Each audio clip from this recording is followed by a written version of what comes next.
What is up, YouTube's Mountain Man Magic, and we are going to check out some new spoilers. We are going to look at Tuesday, September 11th, and Wednesday, September 12th. I am so excited. Oh, I love spoilers. All right, let's get into it. First card is Erratic Cyclops. Erratic Cyclops.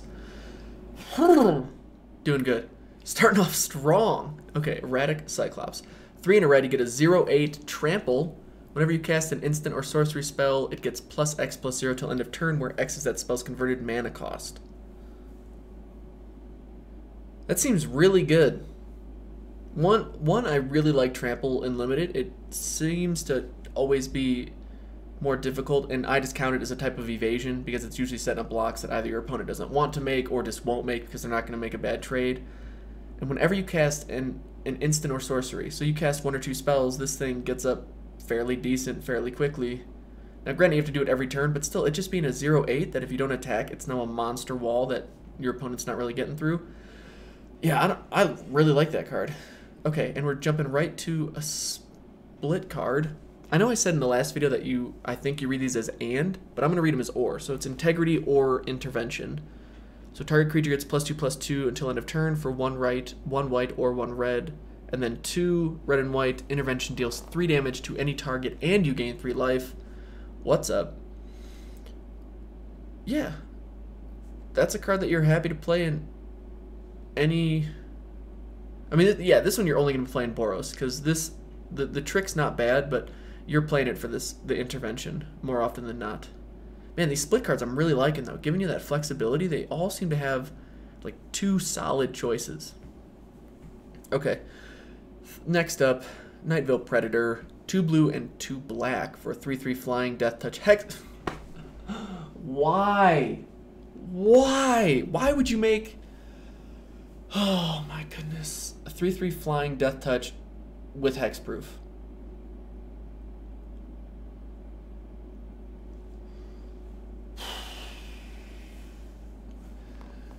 Ooh, we already have that one monstrously large hexproof creature that has Convoke, right? Oh my goodness. I don't like hexproof. And you gave it to the strongest guild. I think the strongest one thus far, with the Dimir. Oh my goodness. It's an awesome card. I can't wait to lose countless games to it. Alright. Never happened. 2 in a black. Target opponent reveals their hand. You choose a non-land card from it. Target opponent reveals their hand. You choose a non-land card from that player's graveyard or hand and exile it.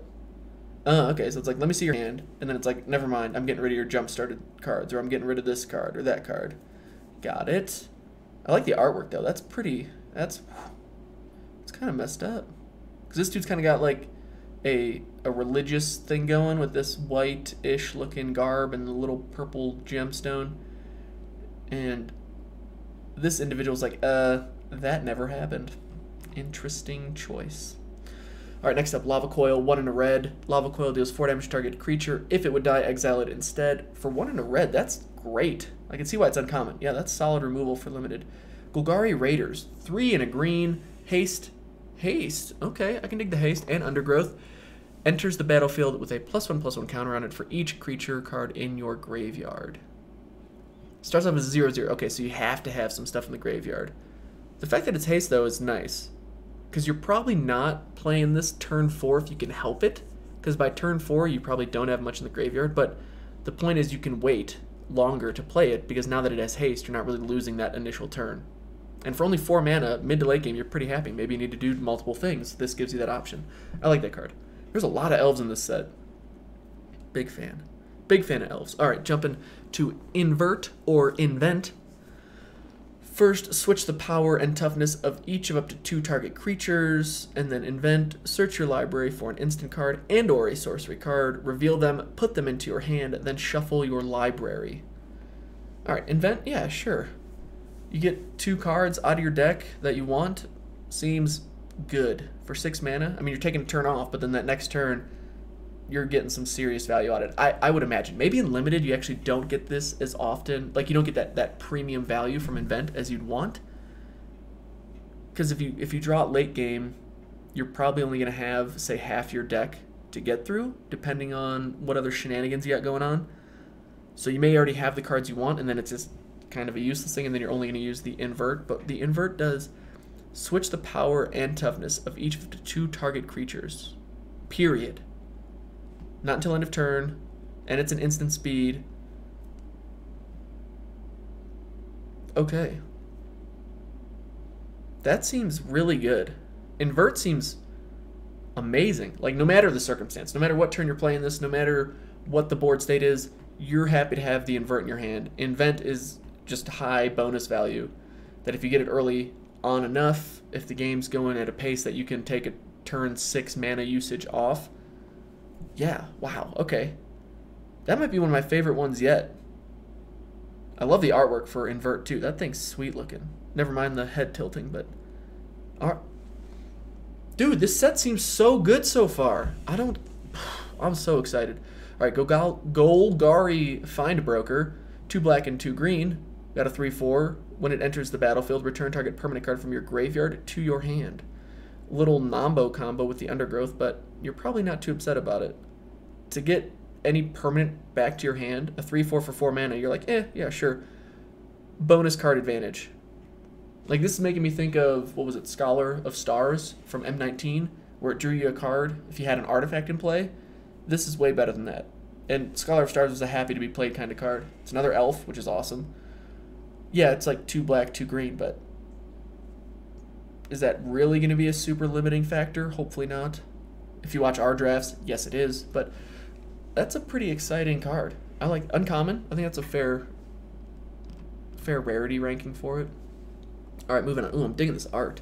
House Guild Mage. 1 blue, 1 black. For 1 and a blue, tap target creature doesn't untap during its controller's next untap step. 1 and a blue, tap target creature. So every combat, you're just saying, hey, tap that down. No, wait, this thing makes it like an icy manipulator. That's a creature. And then 2 and a black, you can surveil 2. Wow. Dude, that is some power creep. I mean, I get that a creature may be hard or easier to remove than something like Icy Manipulator, but Icy Manipulator was the best card in Limited for Dominaria. Hands down. Point blank. I don't care what anyone says. Be like, oh, what about Joe Suvest kicked? Nope. This card is already borderline best card in the set for Limited. I mean, I get it. It takes 2 mana instead of 1. It does take a colored mana to use it. But even if they don't have something worth tapping down, you get to surveil 2 potentially every turn. Jeez, that seems like a stupid good card. All right, maybe it's not going to be the best card because we've only gone into like 5 days of spoilers. But this card seems so good. And again, it's in the best guild, Dimir. Dude, these other guilds, I'm saying, are going to need to have some pretty impressive cards to match, 1, the amount of surveil there is, and 2, the power level of some of these Dimir cards. I don't know. I'm not trying to... I might sound like negative about it. In a way, I'm super stoked because it's like, hey, let's play some Dimir in Guilds of Ravnica. But I'm feeling like... This feels like there was a group project, and everyone had... Every team had their own guild. And then the other 4 guilds thought, okay, we need to make sure our power level is balanced so that the group, the judges approve it. And Dimir was like, you know what, we're going to throw out everything that we hope we can just get away with and see what happens. And then everyone showed up and everyone just got an A on their paper, and the other 4 guilds are standing there like, what just happened? And Dimir's just laughing as they run out the door. Yeah, because House Guild Mage and Night Veil Predator already feel like 2 of the best uncommons I've seen, for Limited at least. Whoo! Good times for all. Alright, Swarm Guild Mage. 4, a black and a green. Alright, this is the Golgari's answer to House Guild Mage. For 4 and a black, you tap it. Creatures you control gain +1/+0 and menace until end of turn. 1 and a green, you gain 2 life. You gain 2 life is not nearly as good as you stop the biggest creature they have on the board from attacking you. Now, granted, you could block, gain 2 life. You can't block and then do this. Wait, target creature doesn't untap during its controller's next untap step. It's not even like you remove it from combat. You remove it from this combat and next combat. What? I get that this is a nice kill spell. If you get it out mid to late game, you got a wide board. +1/+0 and menace can be game-winning attack. That's awesome. No doubts. No questions here. But, dude, this provides you immediate value. You're not spending 5 mana right away to get in for an extra X damage. You know what I mean? You might be gaining 2 life. Sure, that's okay, but I'd rather be this guy 100 times out of 100. Or this lady. This individual versus this individual. Oh my goodness. Alright, Pass Ball Adept. 1 in a blue, you get a 1/3. Target creature can't be blocked this turn. So I'm seeing that it's a common though. I mean, that's not too shabby. 3 mana to have something not be blocked is not something you're doing every turn. So I'm not worried about this being something that's just doinking in for 1 or 2 damage every turn. That's really not a big deal to be worried about. But there's plenty of games where you're grinding something out. And the fact that this can target any creature to not be blocked is, I'm going to say, pretty good. You're not going to be upset if this is a card you have to throw in. A 1/3 stalls until you get your big stuff out, and then this allows your big stuff to get in for free. So now your opponents have to use removal on your big stuff or this thing. Yeah, I'm not saying this is like A+ caliber, but this is a solid common. Oh, Jesus. All right. Maximarzar la altitude. So maximize the altitude. Is this French? I took 4 years of French, and all I know is Je m'appelle Seth. Oui? Okay. The creature... Yeah, I got nothing. Okay, well, it's the is it, so it's going to have Jumpstart, and it's probably like the creature gets +1/+1 and flying until end of turn. Probably. Conjuro. Does Conjuro have more of a instant feeling or a sorcery feeling? Probably instant because it's kind of a combat trick, right? But you can correct me. You don't really have to. I'll eventually see the English version, but I'm guessing it's +1/+1 and fly until end of turn that you can Jumpstart. Hooray. Ooh, Planeswalker, Vraska, Golgari Queen. First of all, sweet name. Second of all, sick art. Let's see what we got going on. 2 black and green for a 4 loyalty Planeswalker. I can dig it. +2, you may sacrifice another permanent. If you do, you gain 1 life and draw a card. So it's not the great... I mean, it's you may, so you don't have to sacrifice something. One hand, it's nice because it can feed into Undergrowth, sacrificing something. Alright, I can dig it. Gaining a life and drawing a card is definitely not negligible, especially if you got something that's giving you tokens or whatever. Sure, alright, I'm with it. -3, destroy target non-land permanent with converted mana cost 3 or less. Didn't she have something similar in another Planeswalker? I've seen something similar like that before. But the -3, that's kind of rough in the fact that it has to be limited to 3 or less mana cost. But it's non-land permanent, so it's not just creatures. Yeah, alright, I can dig it. And then the ultimate. You get an emblem with whenever a creature you control deals combat damage to a player, that player loses the game. What? Sure. So you got 3 turns to stop this thing. They play this on turn 4. You have turn 5, 6, and 7 to knock this thing down more than 1 loyalty, or else you're basically going to lose the game. I don't know why I'm laughing at that ultimate. Whenever a creature you control deals combat damage to a player, that player loses the game. She's the Golgari Queen. She has no interest in messing around. She's like, look, get this thing out of here. Okay, we're moving around. Moving on, the next 3 cards are all foreign, and clearly I can't even pronounce the English ones. The foreign ones should be fine. Ooh, but this is a mythic. Phoenix. Brilliant Phoenix. I'm going to go with something like that. This looks more like it's Spanish. The fiance could read this. She can speak Spanish, all that good stuff. I cannot. So it's got something about combat. It's probably got flying and haste. We're just going to say, hey, that's a great card. If you open it, I would take it. It's first pickable. Lamarada Ineligible. 4 and 2 red. 4 and 2 red means it has to be good. It's an instant. It's an uncommon. It deals probably 6 damage. Target creature cannot be controlled. Got it. No.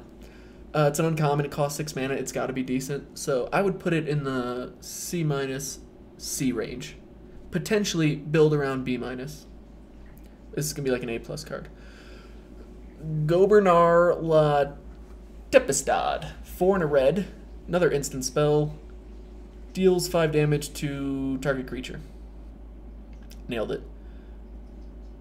Dude, all 3 of these artworks are pretty sweet. And what I am liking about this is if you're in the Mentor deck or the Izzet deck, you're probably pretty happy to play either of these. The Mentor deck, you're looking to get down creatures on the board early, and then if your opponent throws something big down, hey, you got some answers for it. If you're in the Izzet deck, again, you're just probably happy to have instants or sorceries regardless, and you're doing damage. So overall, these seem like pretty solid cards, considering I don't know how to read them. Moving on to Midnight Reaper, 2 and a black, Zombie Knight. Yes, I'm a big fan of zombies. Whenever a non-token creature you control dies, it deals 1 damage to you and you draw a card. Interesting. That's kind of cool because whenever you're attacking with your non-token creatures, your opponent's going to be a little hesitant to block and trade with them because you lose a life, but drawing that card is no joke. So now your opponent, like, say you're attacking in with a 1/1. Do I want to block this 1/1 and give them a card? Or do I just take the 1? Do I take 2 damage? 3? Is that too much to stop you from drawing a card? It's going to draw a lot of removal. Only having 2 toughness isn't ideal, but overall I like that card a lot. For limited, yeah. Holy bejesus. Molder Hulk. 7 black and green. 9 mana cost. 6/6 uncommon. It's a fungus zombie. Alright, I like it if it's a zombie. I have to like it. Undergrowth costs 1 less to cast for each creature card in your graveyard. When it enters the battlefield, return target land card from your graveyard to the battlefield. That got a lot better because you're going to draw this thing, and what we can assume you'll have, if you draw this mid to late game, if you draw it in your starting hand, yeah, you're going to be a little upset. But you draw this anywhere near the mid game, you're probably pretty happy to play a 6/6 out for, even if it's 6 mana. Like, it's going to drop from 9. The ability of just getting a land from the graveyard to the battlefield probably isn't going to be a big deal because you're probably not needing the ramp. You may not even have land to target most of the time. So right now I'm thinking it's at the lower end of cards you want to include in your deck. Unless you somehow have a deck that gets creature cards in the graveyard super quick in a limited game. Yeah. It's a zombie though, so A+. Guild Mage's Forum. It's a land, it's a rare, it's got awesome looking artwork. Tap it for a colorless. You can tap 1 and it. Add a mana of any color. If that mana is spent on a multicolored creature spell, that creature enters the battlefield with an additional 1/1 counter on it.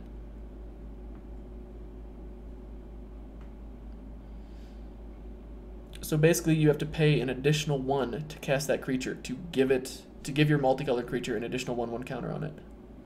Yeah, I would play this in every limited deck I had, assuming I had even 2 gold creatures. Even 1, it's like, why not just throw it in there? Granted, like, this may be a set that you're playing 3 colors and splashing is difficult and blah, blah, blah, but the fact that you're paying 1 to then turn it into it's a filter land in a way. Not exactly like filter land-ish, but yeah, this is worth playing in any deck. You probably might want to play an extra land than you may initially think, unless you have, we don't know what other mana fixers are in this format, but the opportunity to give your multicolored creatures, which have all seemed pretty strong thus far, an additional 1/1 counter, especially if you have mentor stuff, come on. Alright, Goblin Banneret. 1 in a red for a 1/1. It has mentor. You can pay 1 in a red to give it +2/+0 until end of turn. Now I have to go on a tangent here, because this card I did see prior to this video, because I saw it on Twitter. I saw there was a little bit of drama around it, and I'm gonna throw my opinion out there, because it was really disheartening to see maybe I don't want to get too specific, but it was really disheartening to see someone, a smaller creator, get this as their spoiler card, and then see a bigger personality channel, whatever, take it and just say, hey, everyone, what do you guys think about this card? And give no credit to the person who got to spoil it. And I get that that's a slippery slope of, well, what's the time frame on someone spoiling a card and them being credited or given some type of nod in the sense that they were chosen by Wizards to spoil it. But man, there's just something that feels super shady to me about taking someone's opportunity of, hey, you got a card, you were selected by Wizards, hey, here's your preview card, have a great time making some type of release for it, and then someone immediately taking that and just saying, what's everyone think about this? Hey, do you guys see this card? Look at me and my channel. Forget the person that was actually selected to spoil this. I want you to look at my content.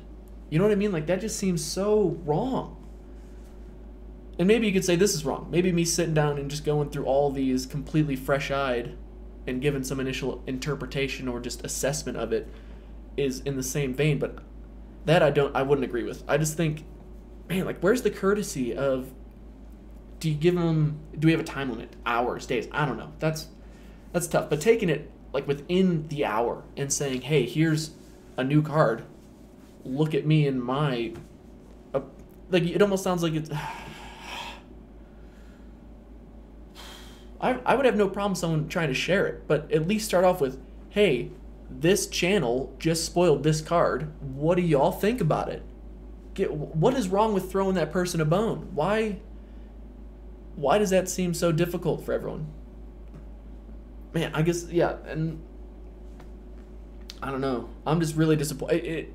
It's a hill I would die on because it seems like it's really tough for creators to get that traction, to get anywhere near a level of success, and getting a preview card is a phenomenal milestone. It's a phenomenal achievement. It's something that I think every creator strives for.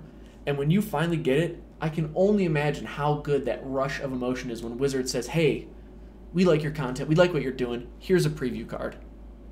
And then you put this time in and you build this video and you make this poster, whatever article or whatever you're doing to introduce this card to the world, and then someone just says, thanks. Hey, fam, what do you think of this? Like, how is that supposed to be us supporting each other? How is that supposed to be the community looking out for one another and really trying to help other people? Like, are you that concerned that you pointing other people to another channel that was given a nod by Wizards that's going to infringe on your success? I need to get off this because it crushes me when I saw who got to spoil this card, and to me, the disrespect that they were treated with. And maybe it's because other people don't stop and think, hey, is this disrespectful to the person that got to spoil this card? Maybe they didn't. Maybe it doesn't even cross their mind. And to me, that's a shame then, because we should really be understanding the gravity of getting a preview card. No one should ever take it for granted. We should understand the significance that it means to you as a content creator. And we should be celebrating when someone else gets into that group of someone who actually got a preview card. Man, all right. I'm getting off it. I like the card. I like to see the Boros guild sign in the back, just in case you didn't know why you would use this card. The Mentor ability on a solo red 1/1 that can pump itself. Pretty good. Oh, quick note about Mentor is if you're going to use this card to mentor something, which was mentioned in the spoiler vid for it, that you have to pump it before you go to attacks. Because if you go to attacks and you swing with it, and then you go, oh, I'll pump, it has to be, the target has to be valid prior to that going to attacks and pumping. So you'd have to do it in the begin combat phase or in your main phase if you really just want to be super safe on MTGO. Because, yeah, you don't want to be losing out on some technicality like that. Anyway, I'm going to move on. Selesnya Locket.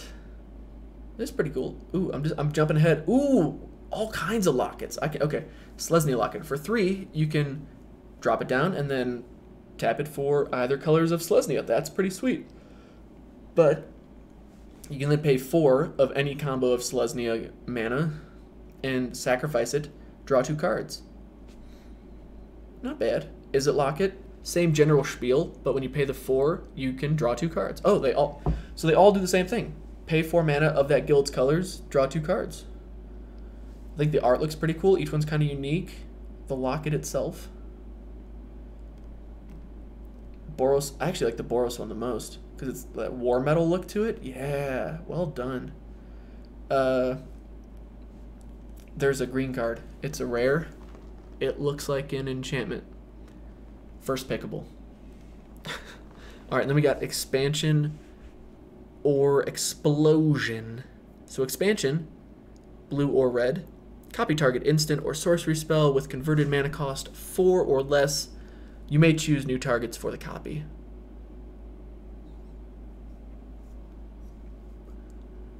I'm not sure how I feel about that because it kind of feels like double cast, which was rarely played. Now it's instant, so what it could mean is you can now target an opponent's spell, which is pretty cool. They play a counterspell, you can expansion target their counterspell, targeting their counterspell. Sure, I can dig it. So it is better than double cast. I retract that statement, and the fact that it's a bit more flexible on mana, that makes it a little better. And then explosion, X, 2 blue, 2 red. This better be good. 4 mana with an X cost. Explosion deals X damage to any target. Target player draws X cards. Okay. So what would make this worth it? For 4 mana, if you pay 2, that'd be 6 total. 6 total mana to deal 2 damage to any target and draw 2 cards.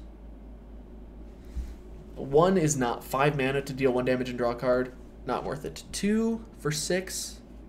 6 mana to draw 2 cards, deal 2 damage. Close. 3 damage, draw 3 cards for 7 mana. Yeah, I feel like that 2 might be the minimum. I feel like you want to get to at least 3. And, I mean, 4 and beyond would just be crazy. Drawing 3 or 4 cards, that could just be game winning right there. If you're flooding out, if you're in a grindy game, you draw this guy, yeah, you're pretty happy. So it's a rare. I could see this card being a rare. That makes sense. Yeah, this is a pretty solid one. I didn't think about the expansion being able to target your opponent's spells as well. So you got that flexibility.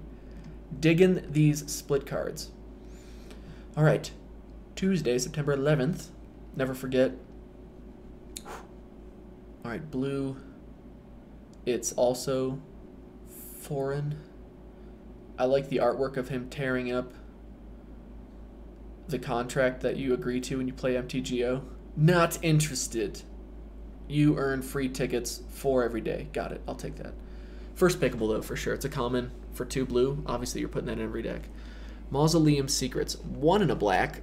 Instant Undergrowth. Search your library for a black card with converted mana cost less than or equal to the number of creature cards in your graveyard. Reveal it, put it in your hand, and then shuffle your library.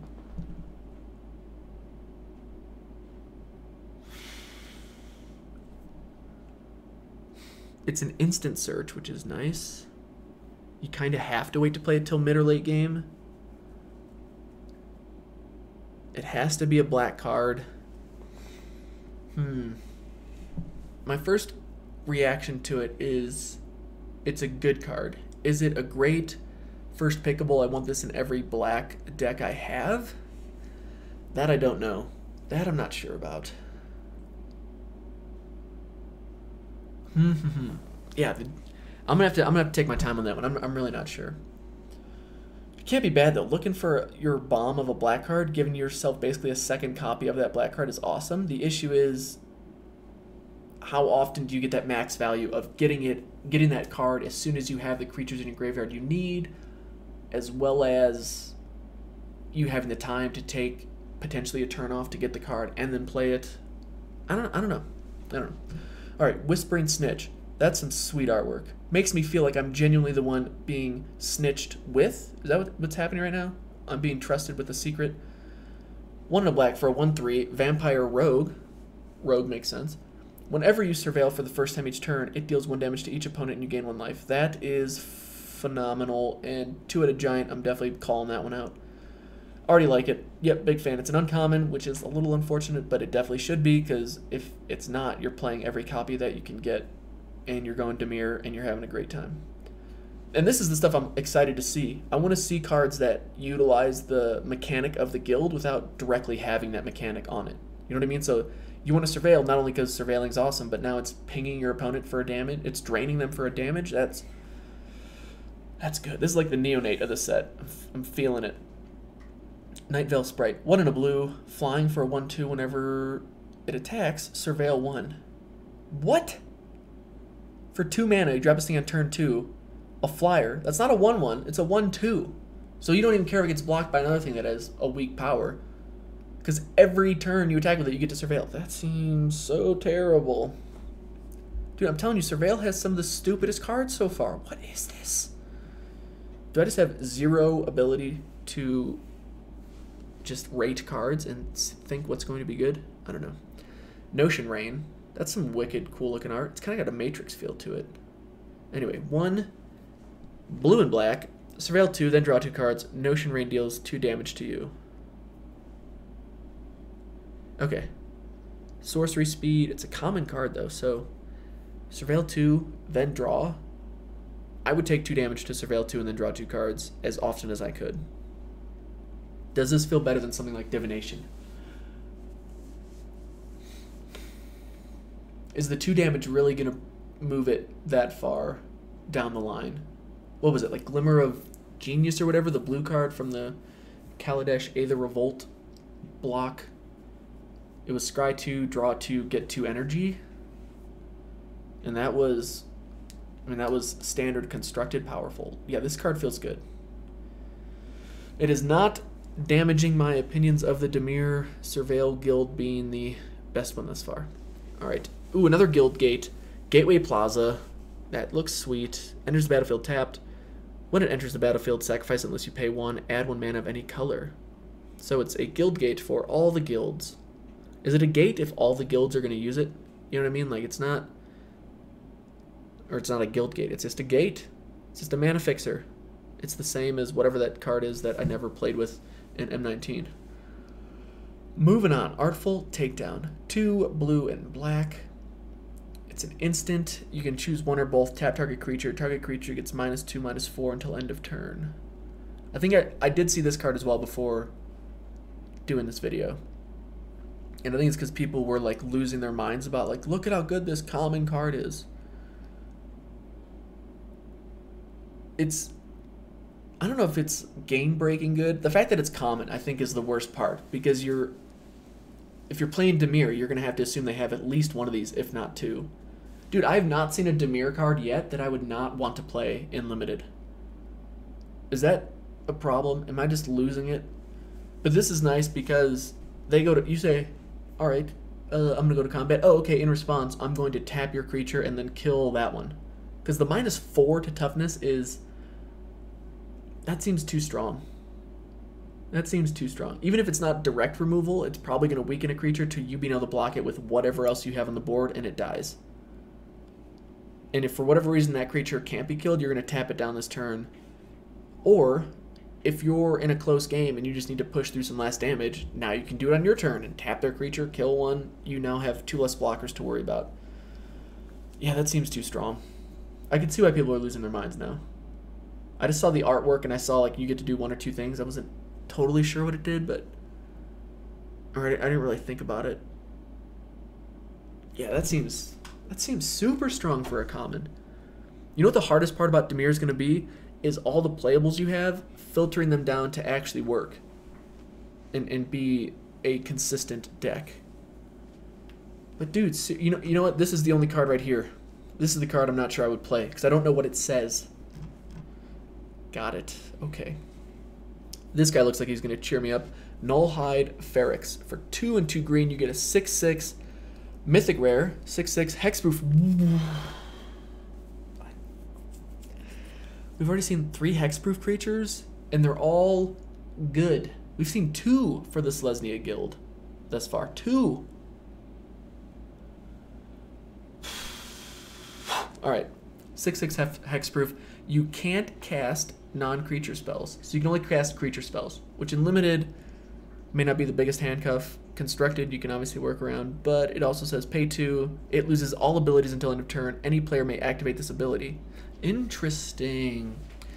If a spell or ability an opponent controls causes you to discard it, put it onto the battlefield instead of putting it into your graveyard. Wait. Okay, so you can't play a jumpstart deck and just throw this in and say, all right, I'm gonna jumpstart this spell. By the way, I'm gonna discard Nullhide Feryx. That would be stupid good. I'd be like, I quit Magic. This card's too powerful. I can't deal with it. No. The idea that anyone can pay 2, though, and that it loses its ability until end of turn, or all abilities until end of turn, so your opponent can get rid of the hexproof, you can get rid of the can't cast non-creature spells. So in a way, it just puts a 2 colorless tax on either their removal or your instant sorceries, enchantments, artifacts kind of thing. That's clever. That is clever. It's still a 6/6 hexproof. That's kind of annoying, but the fact that I can remove its hexproof for just 2 colorless mana makes it not so terrible. Does it? Yeah. Yeah. Alright, so this is probably the least tilting hexproof creature that I've seen in a long time. I like the clever pro and con for each person, and that they can turn off that pro or con. I can dig it. The artwork's not the greatest, but right, it kind of just looks like an overgrown, like, weird creature you'd see on Barney and Friends. These teeth do not look like they help in hunting. I'd actually be pretty annoyed if I was him. Every time I try and bite something, I can't get it down to these guys, because these things are just holding it up. It's just, evolution messed something up there. Never mind, he's got 12-inch claws that just shred it all. Got it. Alright. Chemister's Insight. That is some trippy looking artwork. For 3 and a blue, instant draw 2 cards with Jumpstart. So is the instant worth 1 more mana? If I'm just comparing this to Divination, is it worth 1 more mana to draw the cards at instant speed? Sure. Is the idea that I can Jumpstart it if the cards I then draw are still terrible? Yes. So yeah, okay, I like this card quite a bit, actually. And thankfully it's Izzet colors, because you would never want to play this in Dimir, ever. Never, not even, don't even think about it. It's Izzet only, it's got the guild symbol on it. If you played it in a Dimir deck, you get banned. MTGO would see that, it would immediately shut your account down. It wouldn't even issue a refund, it would charge you for a service fee, so just keep that in mind. Pretty big deal. Alright, Beast Whisperer. For 2 and 2 green, you get a 2/3 whenever you cast a creature spell, draw a card. Terrible. Just I can't believe they would even print that. Why waste our time? Yeah, that's a great card. First pickable for sure. Because green, you're gonna be building that board out regardless. The fact that it's gonna give you more creatures to build your board out with, to play more creatures, to draw more cards, to build your board out. Yeah, fun times. Golgari Guildgate looks sick. Like the artwork. Enters the battlefield tapped. Of course it does. Get either color. There's the Izzet one. Also looks epic. I do like how this one's, in a way, got the grandeur that the Izzet guild does. Look at our power. Look at our just massive levels of creation. And then you got the Golgari. Underground. The undergrowth feel in the tombs. And that green. Dude, that green light draws you in. You're like, something bad's going to happen, but I can't resist it. Am I in a horror movie? What's happening? All about it. Wait, 2 guild gates? Izzet gets 2 guild gates? Get out of here with that. 251? 252? Where's Golgari's second? Why is Izzet all special? Is there just some... Selesnya's got 2?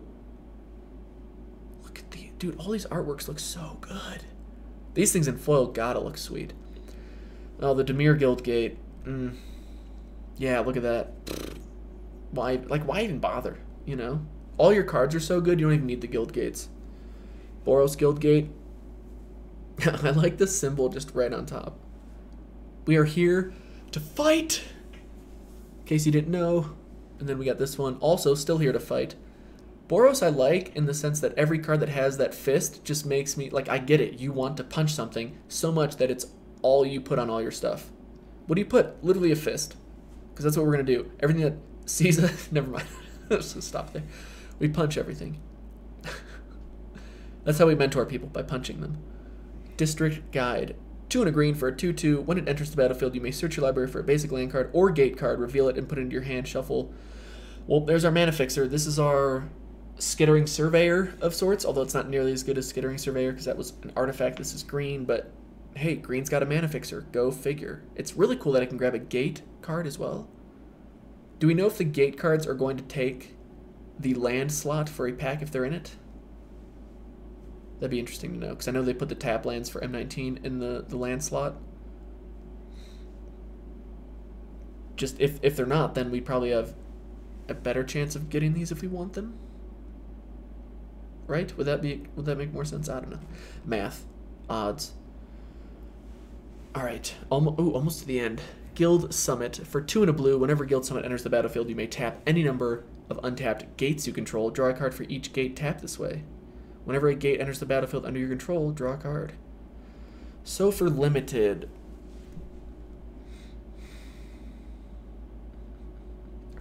do you want to play this?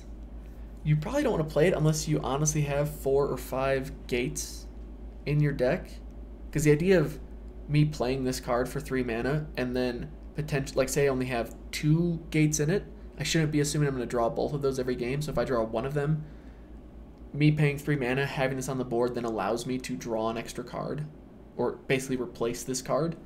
I'd probably just rather have a different cantrip. And then do you want to play 4 or 5 tap lands in a deck? I'm going to say no, because you just don't want that many tap lands in a limited deck. 1, maybe 2 is the ideal number.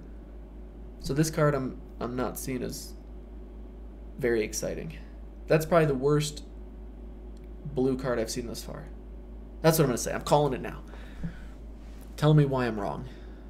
Runaway Steamkin. First of all, that's probably some of the best art, because look at this ridiculous looking contraption. 1 and a red for a 1/1. Whenever you cast a red spell, if it has fewer than 3 1/1 counters on it, put a 1/1 counter on it.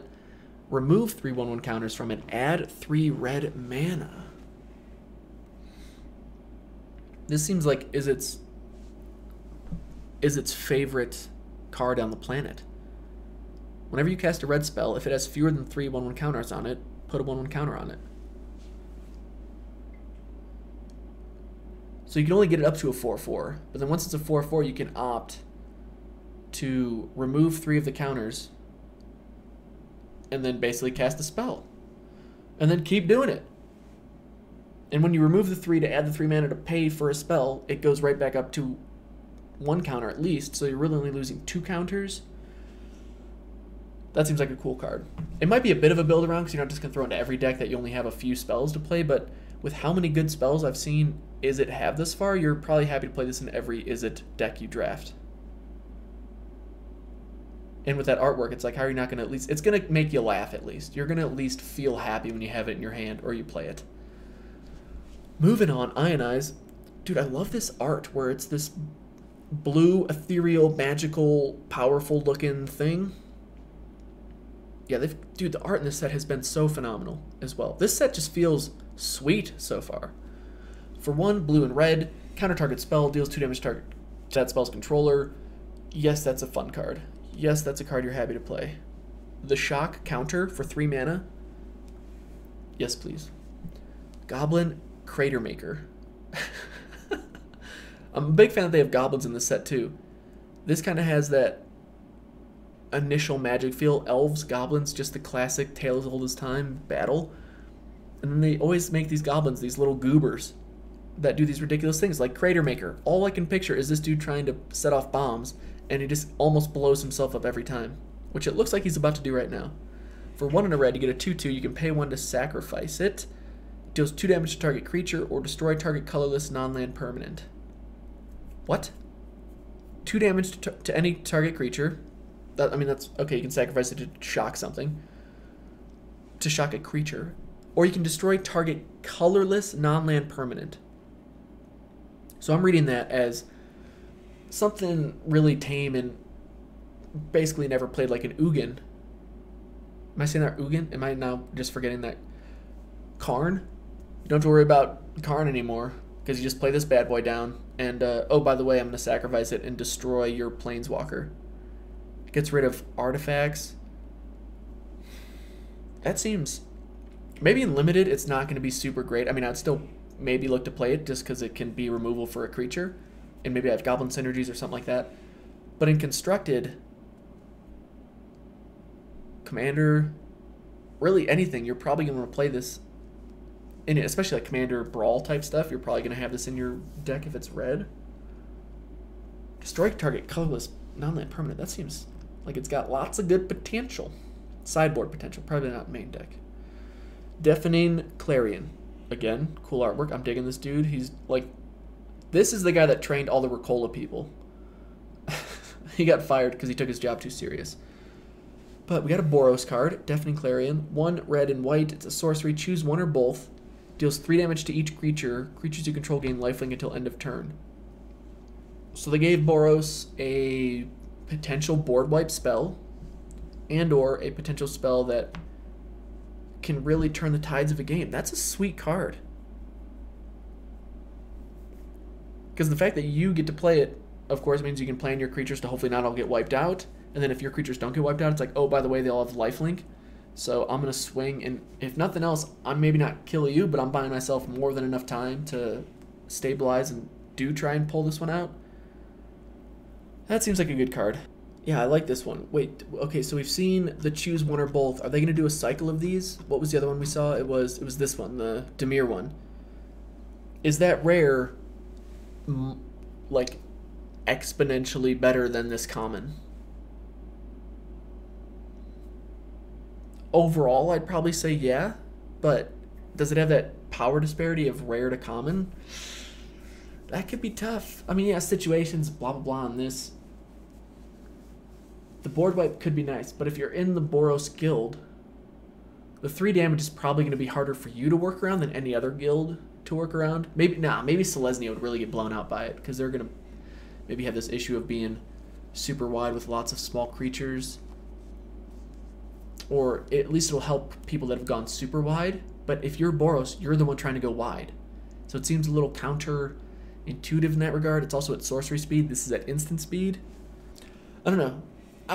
You have to wait and see to some extent, but this card at common seems a little OP at the moment. All right, but that's it. I'm loving these spoilers.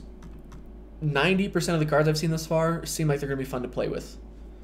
Every guild looks a little bit better. Mentor still is at the bottom for me. I don't think any of them really moved. I think, if anything, Dimir just ticked up another notch ahead of everything, because so many of these cards look stupid good. For whatever reason, they now have a hexproof creature. Okay. I hate hexproof. I hate the non-interaction. The green one I'm actually a bigger fan of now, because you can work around it. 2 mana is not the end of the world. You can make that work. But right now I'm curious. I had that rant about like being more courteous with people that get their spoiler cards, so I hope we can change that paradigm there is right now, where there's really no credit given to the people that were selected to have spoiler cards. That would be a personal preference. Maybe I'm soapboxing too much. Maybe it's a pipe dream.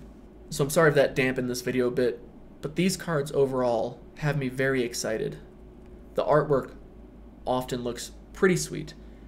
The interactions look sweet. This set seems like there's going to be a lot going on. Like, this one's going to take a minute to really understand. You're not going to go in and be, I know exactly what I'm working on. This pre-release video is going to be kind of tough. I think I'm going to have my work cut out for me trying to figure out what cards are worth highlighting for folks. I'm getting hyped for this pre-release. I'm excited to draft this set. I'm feeling like this, returning to Ravnica, I know we poked fun at it, but right now it's feeling like this is a great approach and effort in returning to a plane that, from what I've heard from most people, they really enjoyed. And it seems like Wizards is doing it justice. They've put some work in to really give it some unique flavors and some unique takes and lines and just strategies, and I'm excited to see how this shakes up the standard meta too, because we're losing, what, 4 sets? So there seems to be a lot of firepower in this set to run with. So yeah, with that, I'll leave you all to it. If you're enjoying the content, if you enjoy this kind of stuff, let me know. Comment with whatever is on your mind, hit the like button, hit and subscribe would really help me out. I would genuinely appreciate it. Overall though, I just always appreciate you watching, stopping by and checking out the channel. And with that, I hope you're excited for Ravnica, Guilds of Ravnica, as I am. Overall, I think Wizards seem to have done a really great job with it, and here's to just everyone having an awesome pre-release. But with that, I just want to, again, say thank you for watching. I hope life's treating you well. We will see you in the next video. Peace.